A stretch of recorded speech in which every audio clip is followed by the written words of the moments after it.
Yes, going live, and I'm checking my mic down there at the bottom, and oh yeah, it's working. Yeah, it's working. I can see it. It's not working very much, but it's working. If I get closer, maybe it'll get loud. Where's my mic? Hello, mic. I don't know where the mic is on this thing. Hold on, I gotta. Jesus. I've been up about 30 minutes. And in that time, I've cleaned up a little bit. I've had breakfast. I'm still having my coffee. And been thinking about, what's going to happen today. I do have to go to Target and pick up meds, which will cost me like $1 because I do have like state paid insurance. So get the hair out. There we go. Yeah. I always have these couple of strands that come down on my face. And I'd forgot what it was like to work with my head down like this and the hair's falling in my face. So this is the last Saturday of 2018. And it's actually an anniversary for me because today was the last day I actually worked at my job at the Commonwealth of Pennsylvania. So I've been out of work for a year. And I didn't think I was going to be out of work for a year. I thought I was going to be out of work for a few months. But shit just has a way of not working out. Yeah.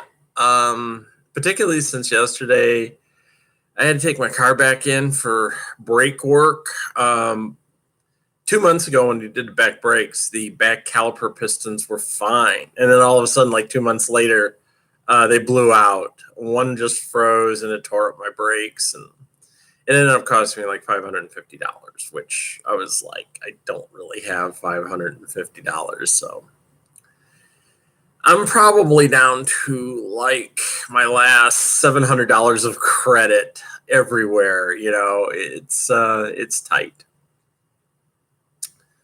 And after I pay rent, I'll probably have about $1,500 or so left in the kitty,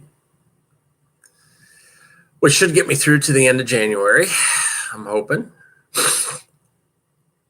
and into February. And by that time, I do really expect to have something. I mean, I don't want to work retail, but I think it's starting to look as if, if necessary, I'm going to have to maybe bite that bullet.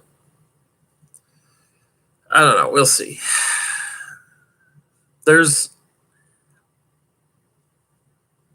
I keep getting message. Oh, hold on. I gotta unplug my phone. I know. I should have unplugged my phone earlier. What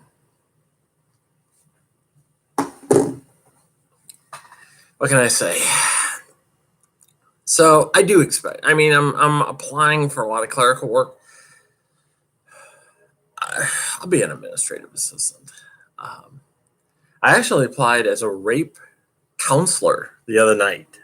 They sent me hey, would you like to apply for this job? And I was like, yeah, sure. So we'll see what happens with that.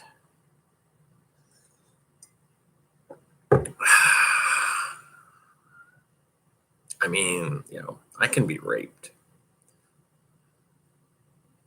I can understand that.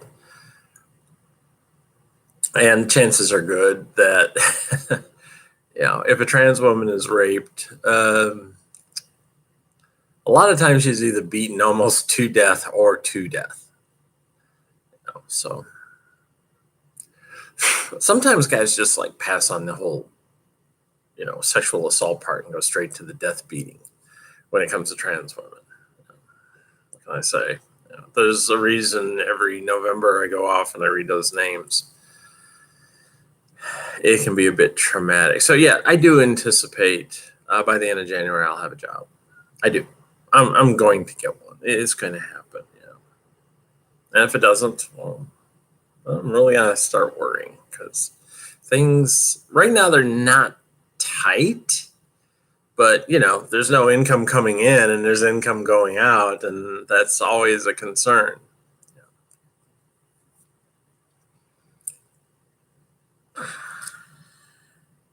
And I think I can only rely on the generosity of strangers for so long before it becomes an issue. One of the things I'm actually going to look at this first week is applying for, basically getting on welfare.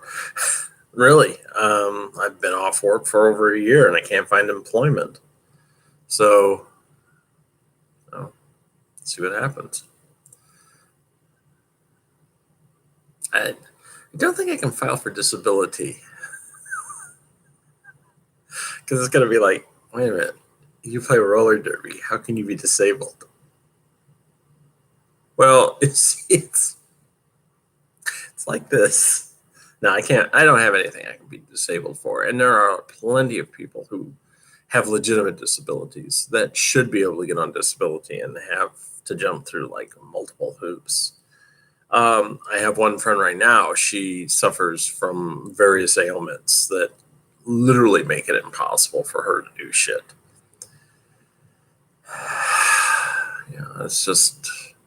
It's incredible. And she's been trying to get on disability, I think, most of 18. So, actually, that's the one thing I'm going to look at. Is I should have done that actually months ago. And then February, I can actually look at applying for Social Security if nothing else happens. Man, my wig is shedding. Look at this shit.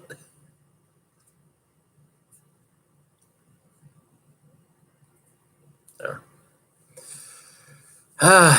So, what has happened? There's actually a lot that's happened this week. One of the things I've really been doing, television. Yeah, I've gotten to the point where it's like, I'm running out of things to watch, really. And two of the things I watched last night, I actually binged the entire cartoon series. The second part of Tales of Arcadia, Three Below, which is about 3 aliens that come to Earth. And they're hiding. They're actually like teenagers.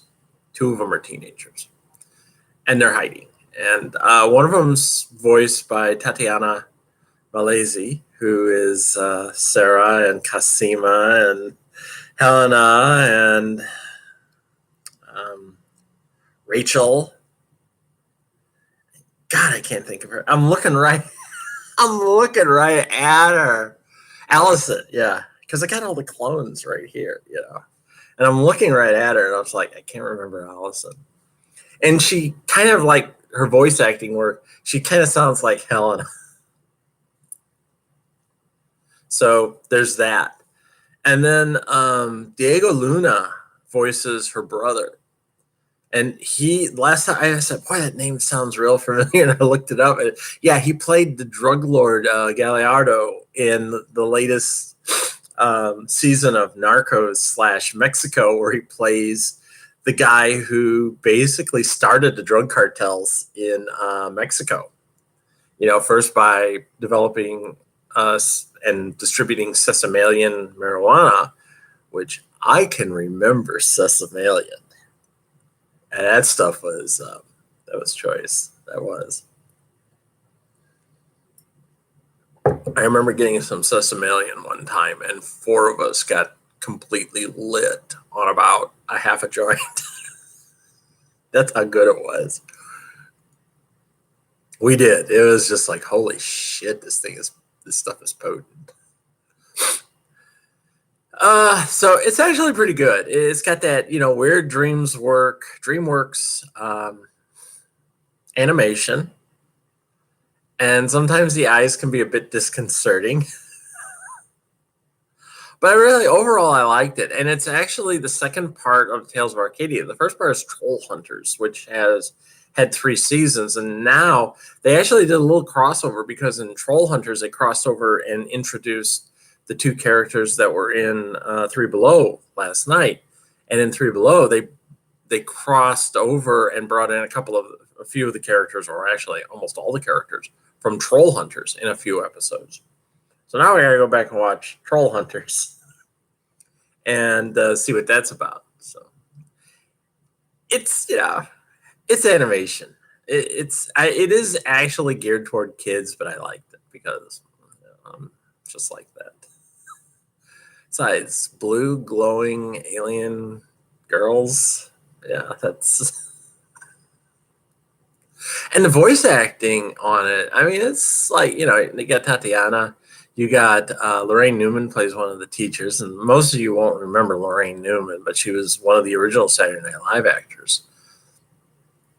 Stephen Yeun, who at first I'm listening to the character and I'm going, damn, that voice sounds familiar. And he raises it up just enough in pitch so that you can't really tell it's him. You can't tell it's the Walking Dead him. Then I look at it, and the character's name in the cartoon is Steven. Yes. Hard to remember. But yeah, there's a couple of times when the voice will break just a little bit, and you can hear Stephen Yeun coming through. And it's like, yeah. Man, what's Maggie gonna say? Oh, wait a minute, you're dead, so it doesn't matter. You're dead on The Walking Dead, so it doesn't matter. I'm so brutal. I actually got yelled at once online because I posted a meme, or after they had the incident on United Airlines where they dragged the dude off because he wouldn't deplane. They just decided, you're not flying, get off the plane. And they basically tasered and dragged the dude off. I posted a meme where they had Negan walking through the plane with the bat. He's like, looking for volunteers, and I'm not going to be happy if I got to choose somebody. And then the bottom picture was of Stephen Yeun sitting in the seat. And, oh man, I had people like, how the hell can you post this? I just can. Because I'm like that. And the other thing I watched yesterday, and I actually went through 2 showings of it. Netflix released Black Mirror Bandersnatch, which is actually what they're claiming is the first Black Mirror movie. That's debatable because they've had a couple of episodes. White Christmas actually ran almost 75 minutes, and Hated in the Nation ran 89 minutes. Both of which are just like incredible. There's very little on Black Mirror that I would not list as incredible, but there is some things on Black Mirror I don't think I could watch again. Or I don't know if I could, because it was just so visceral. And they were actually going to do feature-length versions of both San Junipero and USS Callister. They were going to film them and make them like 90 minutes long, and they decided at the last minute not to do that, which was probably a good thing, because I think in both instances they would have dragged the episodes out for no reason whatsoever.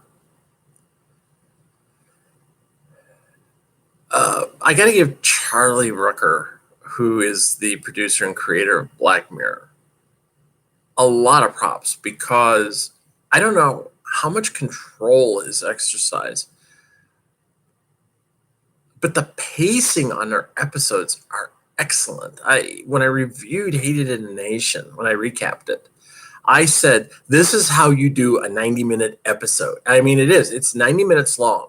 There's no commercial breaks. It's not like when AMC says, this is a 90-minute version of The Walking Dead, and they throw in 25 minutes worth of commercials. So it's not really 90 minutes. It's only 65.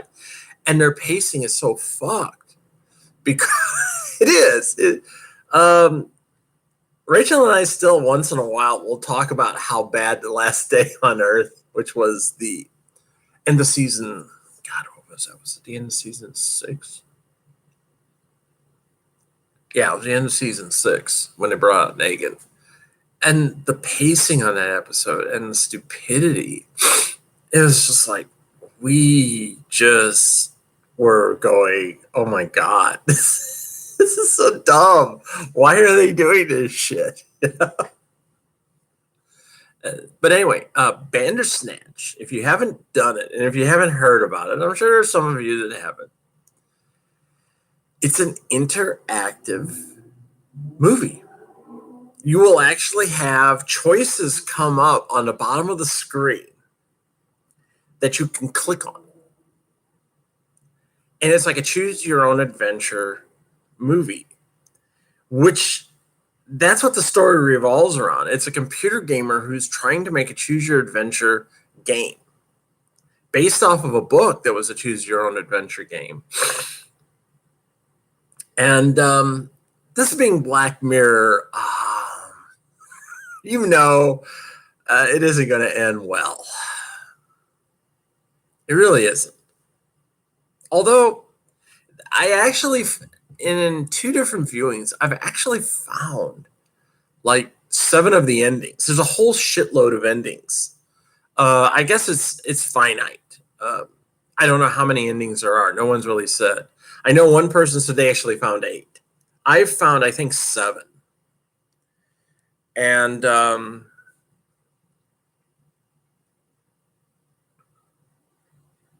one of the endings I want to try to hit again because they say there's some sounds at the end which can actually reveal information on where to go look for a game. And of course, being Black Mirror, there's all sorts of Easter eggs back to old episodes. And there's something I actually show in Bandersnatch, which may explain one of the episodes. Because when you watch this one episode, you're wondering, how the hell is this happening? Because Charlie Brooker said every episode of Black Mirror is interconnected. They're all connected in some way. It's all its own universe. But when you see this one episode, you're sort of like, how the hell is this actually happening? You know, because it's kind of strange. And there's something they show in Bandersnatch, which you look at and you go, oh, okay, I get it now. I think I figured out what that episode actually is. So, but I'm not going to give it away. You not only have to watch it, but you have to make decisions. Now, the one thing I had was I usually watch everything off my computer on my television, but I had to come back over to the computer to pick things. So I think if I was ever going to do this again, I would just sit there with the computer in my lap. And some of the decisions you can't really get away from. I mean, you really can't. And there is one decision point when it comes up. It's hilarious when you choose it. It does go to an ending. And the thing of it is, it's like a choose your own adventure book. When you get to certain endings, they'll say, do you wish to go back? Because it's like an abrupt turnoff. So they don't want you to, you don't have to quit if you don't want to. And that actually happens. The one thing I missed was I missed the intro, which I cannot get to come up again. But the first time you click on it, it tells you, this is an interactive episode and you have to make decisions on which way to go. And in something I wrote when I was talking about Bandersnatch coming this week, I said, this is probably going to be the most Black Mirror-ish episode ever.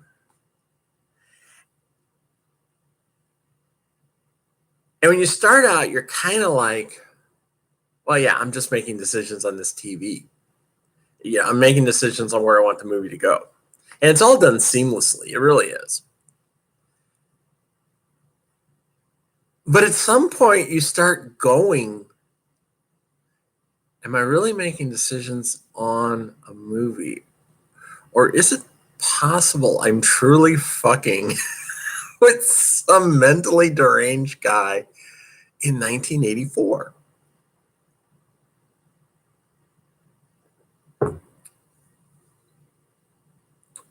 Which is exactly what Black Mirror wants you to do. They turn the movie into a video game, but at the same time, you're like, wait a minute. I know what he's trying to say. In reality, there is no free will. Decisions are being made for you. And who's doing that? It really starts to play with your mind after a while because you begin thinking about, wait a minute, am I really screwing with this guy? I actually had that thought at some point. It was like, wow, this is so weird. It is like I'm actually screwing with this guy because there are parts in the movie where the character on the screen actually begins interacting with you. And yeah, you're like, I know some people have said it's real pedestrian, that the plot is not that great and all this other stuff. But that's beside the point. It's really like, it does get you thinking at a certain point about choices and free will. And I mean, I don't think there's anybody out there who's actually clicking on my life and making me do certain things. But yeah, it does get you thinking. It is a very Black Mirror-ish episode. And I like I told one of my friends last night, I'm a Black Mirror junkie. I love everything about the show, even when, I'm watching it and going, oh my God, that is just so horrible. It really is. It's just so horrible that could happen to a person, Really is good. I liked it. I had to stop myself from watching it a third time, and I've actually said, don't. It does get kind of addictive in that you keep wanting to see what you can influence and where you can go. And I actually had to walk away from it. When it's like, should I try it again? No, don't do it again. Because like I said, there's a couple of endings I want to get. One ending in particular I want to get so I can see if something actually happens. But a couple of the endings I was real surprised that they came up. And I got the 5-star ending. And when you watch Bandersnatch, you'll know what I'm talking about. It's probably the only semi-happy ending in the whole episode because it's Black Mirror. There's only been 2 episodes that ever had like happy endings. Seriously, out of 19, now 20 episodes, there's only been 2 that had happy endings. One of which was San Junipero, which I still consider probably one of the best episodes of television ever. It's that good. And if you haven't watched it, you should. In fact, I kind of want to go back and watch it today because I was thinking about it. And I was like, I haven't seen San Junipero in a while. I really need to watch that. I need a good cry again. The first time I watched it, I was just bawling through about half the movie. About half the episode, I was just bawling my eyes out. I really was. It was just gut-wrenching. But like I said, you get a happy ending at the end. I haven't written... Well, I actually wrote like several things for Snarking Dead relating to, Black Mirror, getting stuff out. And I did one of my things for location shooting for Walking Dead, and I need to finish the second half of that this weekend. Probably put it out tomorrow. And then I got January to do season 5, 6, 7, and 8. And I won't do season 9 until season 9 is over. So got that until February. But I had a friend who lives here in Harrisburg. She asked if we could get together next Friday because she wants to pick my brain on how to go about writing. She says she's been actually working on a story for a while and it's just going nowhere. So she wants to sit down and pick my brain for a couple of hours on, what do you do to do this? So and I actually like giving that advice. I actually do like having to help people out in that instance. with the caveat, of course, that just because something works for me, it's not necessarily going to work for you. You need to find your own adjustment. You need to figure out how it's going to work for you.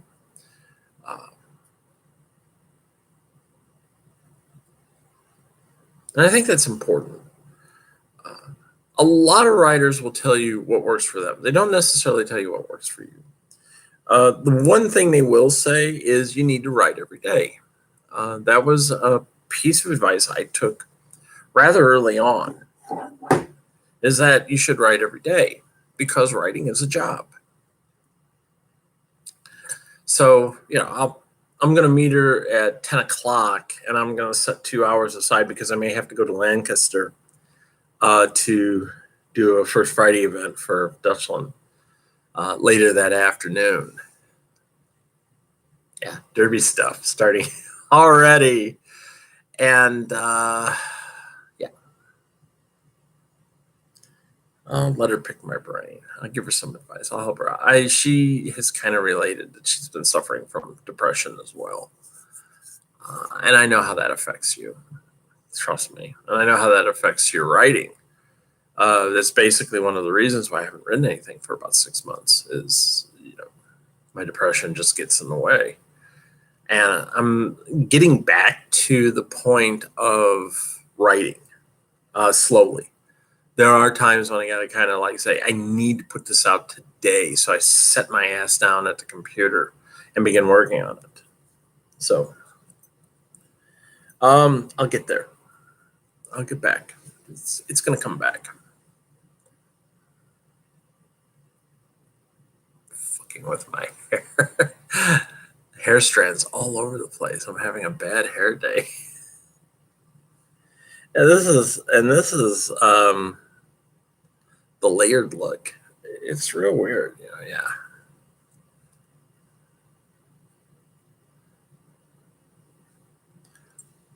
It's a thin bop wig, so just like your average woman with hair falling in her face, and I have this one strand. I should just clip it, at an angle right about here, so it's not hanging over my glasses and stuff and getting in my face. And I've actually done that with other wigs, so I've clipped them. And yeah. See, spend half my time on these videos anymore screwing with my hair. Yeah.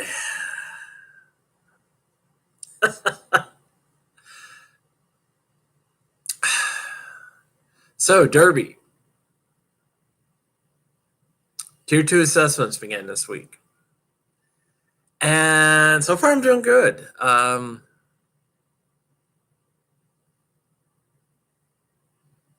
until the last practice.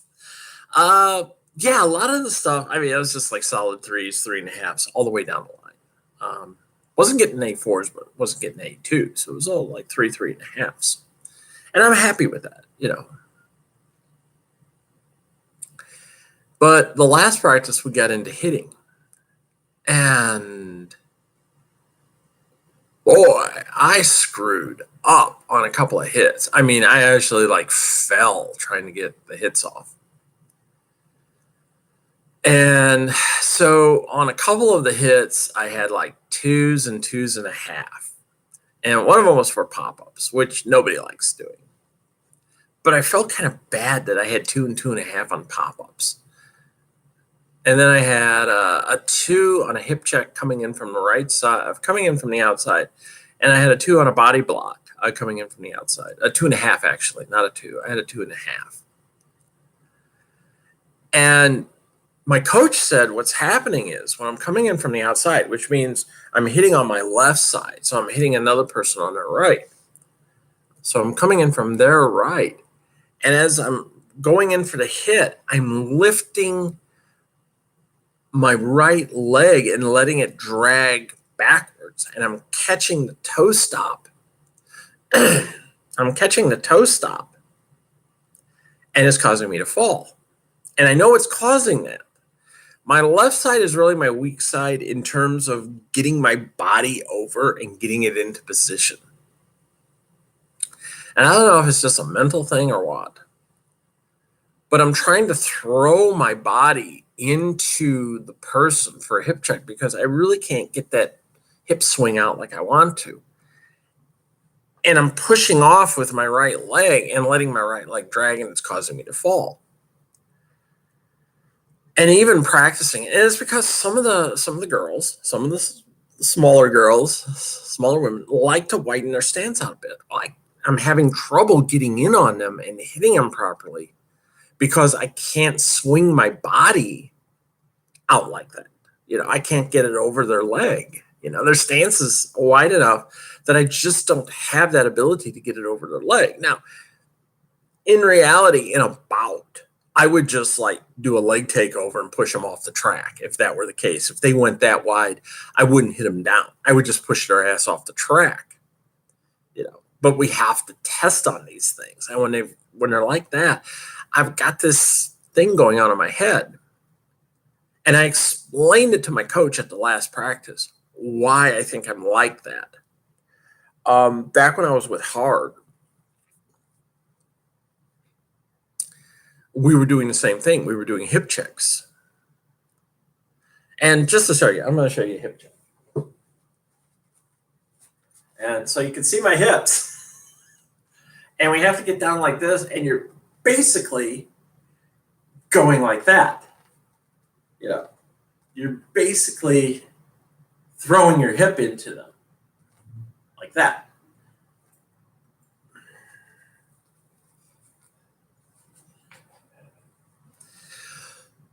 Well, we were doing this, and there was one woman I was partnering with, and she was a smaller woman, and she would put her stance out. So her feet were about this far, we're actually about this far beyond her shoulder, which means when they're going, hit her hips, I'm like, I can't hit her hips. My hips don't swing like that.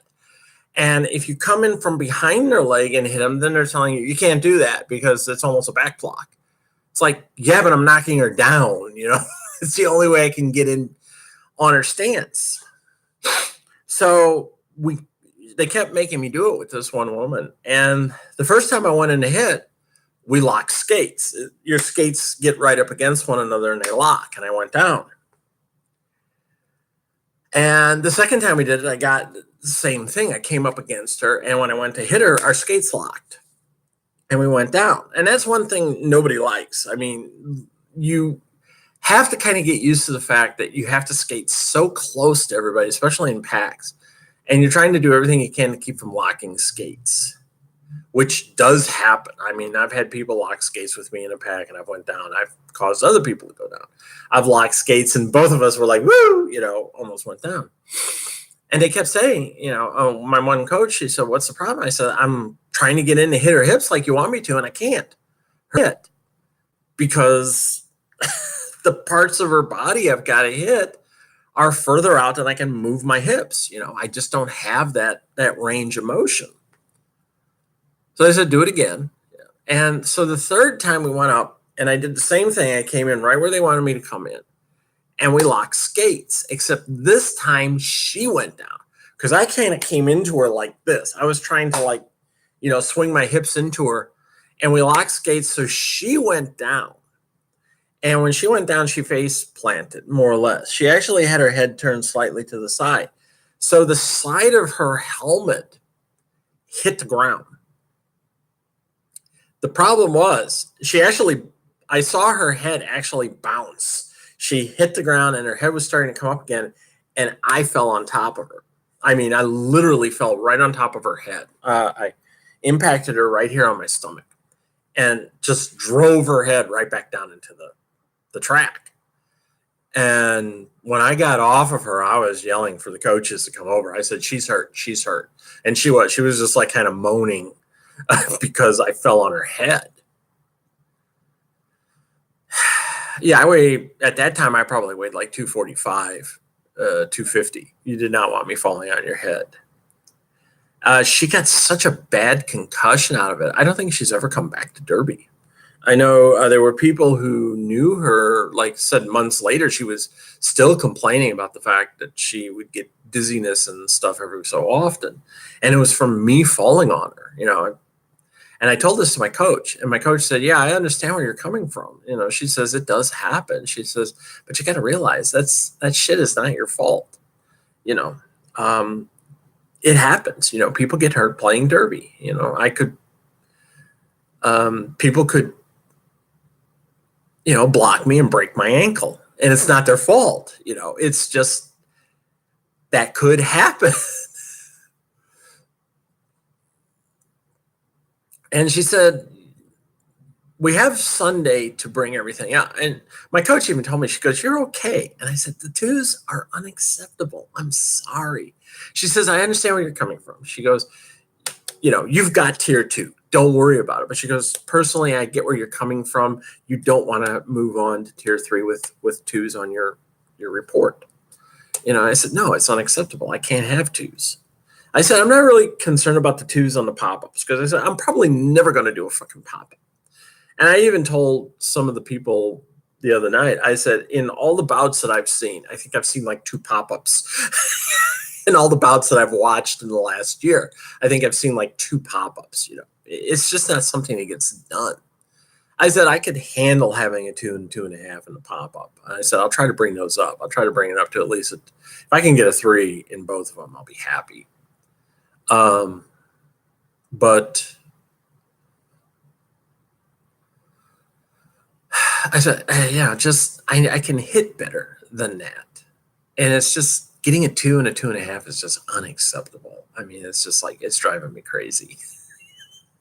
So she said, just pull somebody aside, tell the coach, I need to practice on this and she says, take like 10, 15 minutes practicing it, and then come out and do it. And she says, I think you'll do okay. And one of the things I got to remember, I know there's 2 reasons why I was fucking up the other night. One, our coach Dash had told us, concentrate on your form and on your aim. Don't worry about the power. Just concentrate on your form and your aim, and it will and the power will eventually come. And I was trying to do all 3 and messing up. So Sunday, I'm just going to concentrate on form and aim. I mean, they were even saying, they go, "Oh, look, you're doing the hip check on the woman." I was like, "I'm not putting any power into it." And they were like, "Yeah, but you're doing it." And it wasn't getting through to me. What they were actually saying was, "You're actually doing the hip check. That's what we're looking for." Not that you can knock her on her ass, but that you could actually do the hip check. The rest of it will come. That's what they were trying to tell me, and I wasn't listening because I was kind of lost in the K-hole, at that point. And so Sunday, that's what I'm going to concentrate on. It's form and accuracy, not how hard I can hit her. So that's what I'll work on. And the second part of the equation, and it's something I've actually told others, don't do this. I'm thinking about it too much. We're going around the track rather kind of slowly to set up to hit other people. And I'm taking way too much time thinking about how to do it. And every time I do that, I fuck it up. I do. And it actually goes back to something that happened once again when I was with Hard. We were doing suicides. And suicides is when you escape from one end of a rink to the other as fast as you can. They're a lot of fun. No, they're not. And then we had to do a transition stop at the end.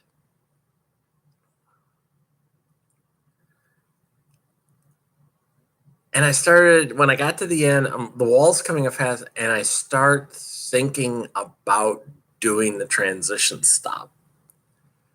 And at the very last moment, before I collided with the wall face first, I managed to swing my body around, and I was just getting a toe stop down.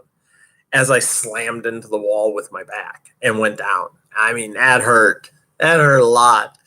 And I came back and I was like, ah. And my coach came come over and she said, yeah, I saw what happened. And I said, yeah. And she goes, you were thinking about doing that toe stop, weren't you?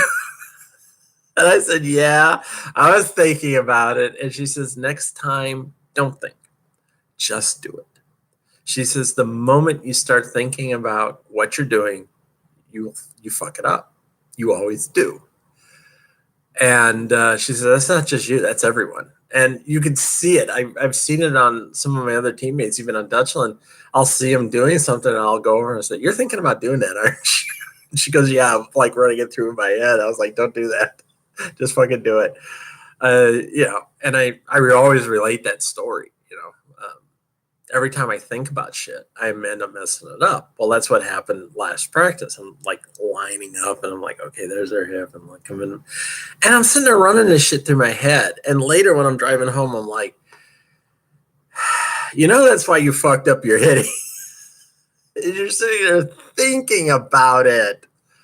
Yeah. You're thinking about it. And so when I go to do it, I'm actually going to ask the coach, can we go a little faster? Can we do it like what we did where the jammer takes off and the blocker comes over and hits her? Because then you don't have time to think about it. You just do it.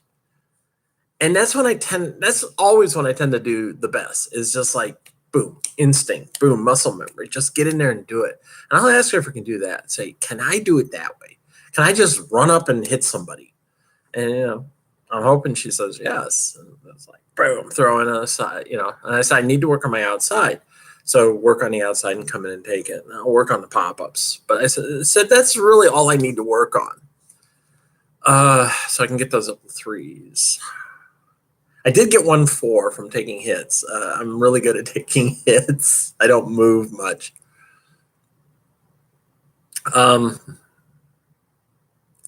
So it looks like, I'll ask at the end of the next practice, did I pass tier 2? My coach told me the other night, she says, you don't have to worry about tier 2. You don't have to worry. And I was like, yeah, but the 2s are unacceptable. I can't do this. I can't leave them on there. I got to fix that. So it looks like starting the first week in January, I'll be moving up to tier 3. It looks that way. I'll be moving up to tier 3, and then I'll be working with the vets. Yeah. I'll be working with the vets, and that's going to be a whole new experience. Yeah, it will be. I've worked with vets before, but these are going to be completely different vets, and I'm sure we're not going to have anybody take it easy on us. We were kind of told the other night, we're the one taught class. The last class of the year is usually the one that gets thrown right into the fire ASAP. But we usually are.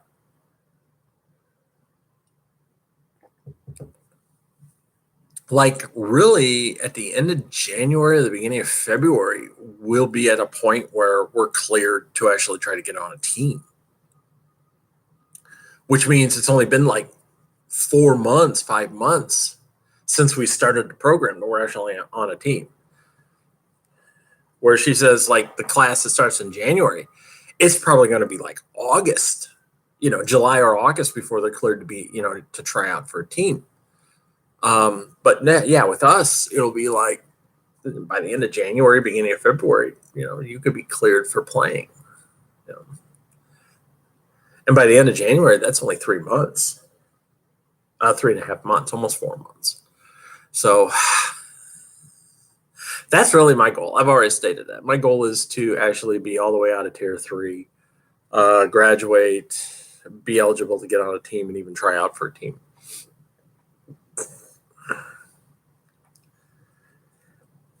It's insane. It's going to be a completely different level of work. But yeah, I'll be over working with the vets starting next week, I'm pretty sure. I don't see it not working out that way. Again, my coach already told me you have nothing to worry about. But I always worry.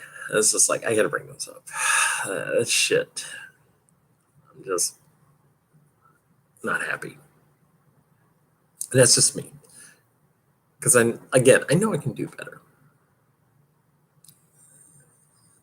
And I have done better. That's the thing. I know I can do better, and I have done better. It's just that in that situation, in that testing situation, I completely punted it. It's just like, I gotta fix that. So I got next practice to fix it. Yeah. And then it's on to tier 3. And there's only 3 things to do for tier 3, and that's 27.5, 113, and weaving through 10 cones over the course of 50 feet on a curved line. I think we started on a straightaway and then it curves. And we got to do that under 6 seconds. So 6 seconds or less. And all of those I've already done. In fact, they even did a 27.5. And what had happened was last practice, I actually fell and hit my shoulder. And I was like, oh man, this bolt of pain shot through my shoulder. And the coach even came out and she says, your shoulder dislocated. And I was moving my arm and I go, no, I wouldn't be able to do this if it was dislocated. I said, it just, the way I hit it, it just jarred the hell out of it. It really hurts. And so when they got up and they said, who wants to do their 27.5? And my coach looked at me. She goes, I want you to de-gear. She goes, you've already got your 27.5. She goes, I want you to sit down and de-gear. You've had enough. And one of my teammates, another of my teammates, actually got her 27.5 that night. She had like 2 seconds to spare. That's all you need. I mean, mine was like, I had 5 seconds to spare. 5 seconds or 6 seconds, somewhere around in there. I think it was like 5.5 seconds. But you know what? If you hit it with 1 second to spare, you still did it, And I've seen plenty of players get that 459, and it's like, you take it. So that's 3 of us out of the top class that have already done their 27.5. And like I said, when we're like officially having to do this in tier 3, I even told the one, I'll just chase one of you 2 guys. I'm just going to chase you because I know you guys can do it too. And if I'm back there chasing you, you're going to go faster because you don't want me to catch you. So, I'll even get together with the other woman when she comes. She's went off on holiday vacation and was like, let's just chase each other. Let's get this shit over with and chase each other. I said, I'll be like, if we chase each other, we'll push each other. And if we can push each other across the line for that 27.5, we're done. That's it. Get that shit out of the way. I don't want to drag that out. I really would. It would be like last week's practice, I came literally within 30 feet of getting another 27.5. It was that close. And even the woman who was marking me off, she was like, oh my God. She said, you were like literally right there. She says it was like 3 strides was all you had to do. That's how close you were. So I was like 30 or 40 feet away from actually getting the 27.5 a second time. And that was what I told her. I said, right now, my goal is not to do anything less than 26.5 laps. Because that means I'll get another 27.5. And then once that happens, it's like, okay, shoot for 27 each time, but shoot for 28 laps is really what I want to do, but try not to get less than 27.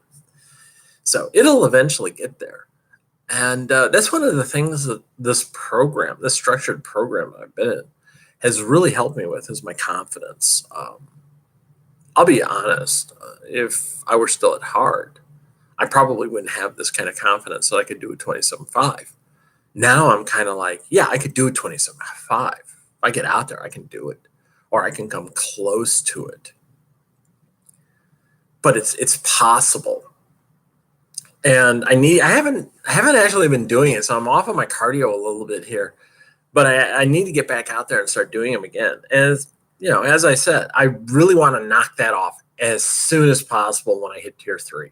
I mean, it's like in the first week when they're doing it, it's just like, I'm just going to chase people, chase them down and try to get as close to them. And as soon as I clear that 27.5, it's like mark it on the sheet, baby. Yeah, just mark it on the sheet so that I'm done with it. Because the 1 lap in 13 or less seconds, I don't have a problem with. I don't think I have a problem with that. And I think it'll take me like 2 or 3 tries through the cones to get it under 6 seconds, but I'll get that. So my one real goal is to like knock off all the tier 3 stuff in the first week. Yeah, just get it out of the way, man. Just like get it out of the way. Really, that's what I want to do. So, yeah, I have the confidence to do this, and that has really helped me. And I know that once I'm eligible to try out for a team, I really do want to try out for a team. I want to get into some of the scrimmages.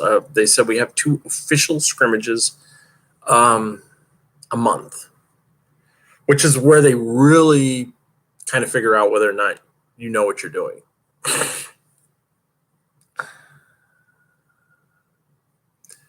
Can't wait for those. I mean, it's been a while. The last scrimmage I did was back in mid-September. So if I do one, say, in mid-January, it'll have been 4 months since the last time I scrimmaged. Nervous? Yeah, I'm nervous. I'm nervous because I know the vets are going to come at us. And it's just going to be like, this is it, ladies. You know, this is school's out. Now you're in the real world. And it's going to be fun, but it's going to be painful too. I've been there, you know, that's the thing. I have been there. I have scrimmaged. A couple of times when I was scrimmaging, yeah, I was sort of like, I don't know what I'm doing. I'm sure with DDR, there'll be somebody telling me, get there, do this, do that. You know, someone will just be saying, I want you doing this the entire time.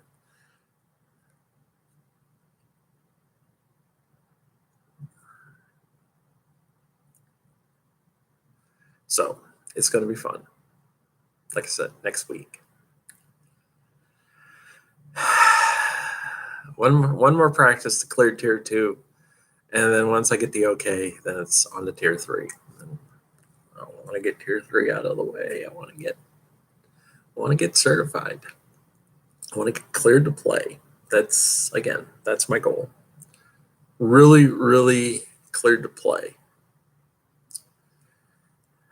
Because, man, I've been working on this for 1.5 years. I have. It's been 1.5 years I've been doing this. And I remember when I first started, like 6 months in, I said, I don't want to take 2 years to do this. But you know what? I've taken 1.5 years to do this. And it has been helpful. Going to another team and doing it their way and doing it in a fashion that they've set up has really helped me considerably as a player. Not so much a player yet because I haven't started playing, but as a skater, it's really helped me out. So, well, you know, one of the funny things was we had one of the vet coaches was actually, we were building a wall in one of our practices and she was trying to blow through and they were just telling her, go at 30%. And one of the other tots, she made a comment. She was like, oh my God, you know, she said, they said she was going at 30%. And I couldn't believe that. And I looked at her. I said, if you've ever seen Deadpool, that was our coach. I said, if you've ever seen her play, yeah, she was going at 30%. And one of the other coaches goes, yeah, that was 30% for her. I was like, yeah, this is what you got to look forward to. I said, if you've ever seen her play, you know that was 30%. I said, I've seen her play, you know. Yeah, it really is. If I've been hit at like 100% by someone who was really moving. I once blocked a jammer by getting in front of her and she slammed into me at nearly full speed. And I was up on my toe stops. I was facing her and I went up on my toe stops and she pushed me backwards probably a good 12 feet, maybe 15. I don't know. But the thing of it was, when we stopped, my calves, they stretched out because, I was up on my toe stops and my calves stretched out. And when they snapped back, both my calves cramped so hard I couldn't move. I was just like, I was just screaming because my calves had cramped up completely. And I think it was because they had stretched out so far that when they snapped back, I went down. I couldn't stay up. I threw myself off the track and was just like in the infield, like rubbing my calves because it hurts so bad. But yeah, I've taken hits at like what one would consider 100%. I've taken hits at about speed. And Jesus, I will never forget the time I was at the Lacey Knight Clinic, and I was part of a wall with a brace. There were three of us, and we got hit by a jammer who was just flying because when we were doing the last hour of drills, Lacey said, "It's about day, honey. It's about day, ladies. Go to it." And when she means that, she's like, in a drill, you hit as hard as you would in a bout. And we got hit by a jammer, and she hit me in the seam, bounced off of me to my left, took out the blocker on my left, literally just knocked her down when she went into her after bouncing off of me, and then kept going forward, and she took out the brace. I mean, knocked the brace down. And when it was done, I was the only one on my skates, and I was kind of like, what the hell just happened? Because it was over in like the blink of an eye. It happened so quickly that you don't even have time to register that it happened. You just have like a couple of seconds to go, holy shit. She just knocked the fuck out of all of us. And the other two players got right back up and they were like, wall up right now. And we did. And that's kind of how that shit goes. So I'm looking forward to it, but